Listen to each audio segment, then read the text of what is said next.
The Right Side with Doug Billings. Hi, everybody. Welcome to the set of my show, The Right Side. Doug Billings here.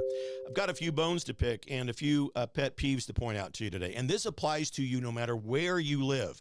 Now, I'm going to use a specific state and some of its actors as examples, but this can happen wherever you live.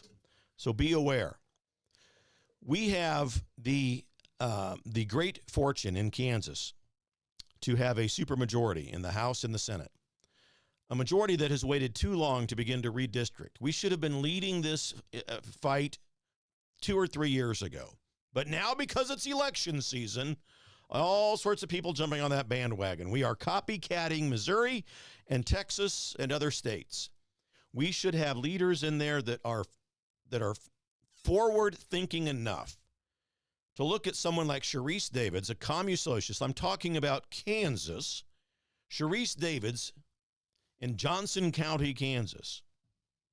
Trump won in a landslide in Kansas by 16 points, yet Sharice Davids in Johnson County, who's a commie socialist, formerly known as Democrat,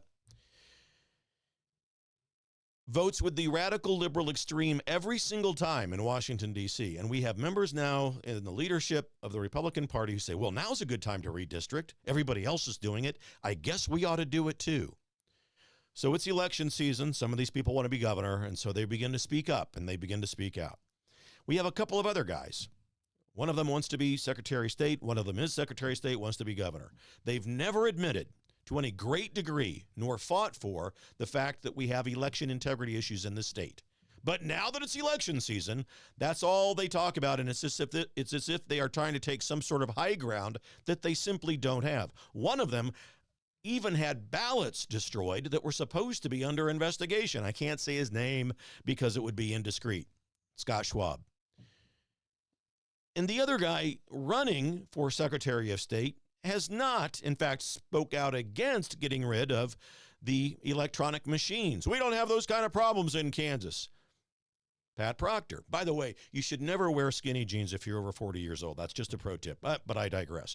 We have got to get people in office that are from outside government. We don't need more of the establishment. We need what the founders were. Men who did not have political experience, but they had business acumen, and they were bold, and they were brave, and they called out what they saw. And what we see in Kansas and in other states is the establishment class clinging to power and speaking up when it's election season. And state GOP organizations. I wonder if there's anyone out there who's experienced the state GOP that would dare to extort money from political candidates. Say running for governor, for example. I wonder if there's anybody out there in this country who has ever heard of a GOP organization in their state that would dare to suggest every candidate for governor must pay us $10,000 to be able to have the right to debate, or that you've got to have $500,000 in the bank from various fundraising endeavors. I wonder if you've ever heard of such a thing. And I wonder if you did hear of it, wouldn't that strike you as outrageous?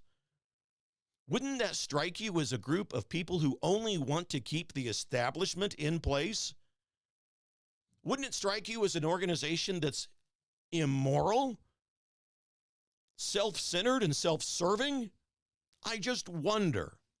If you hear of such an organization in a state that heads up your state GOP, let me know. I'd be curious. Or what if you hear about a state GOP organization that demands that you sign a letter of support, no matter who gets the nomination in the run for governor, for example? Even if it's a woman who's not a Republican, she's posing as one, but who advocates for the death of babies who happen to still be in their mother's womb. Would you sign a letter saying, yeah, sure, I'll support that person if they win the nomination? Well, I would not.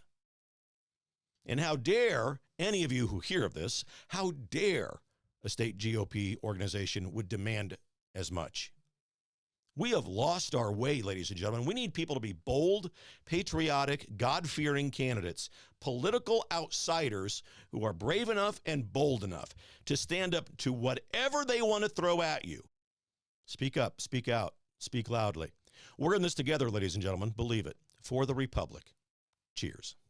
The Right Side with Doug Billings.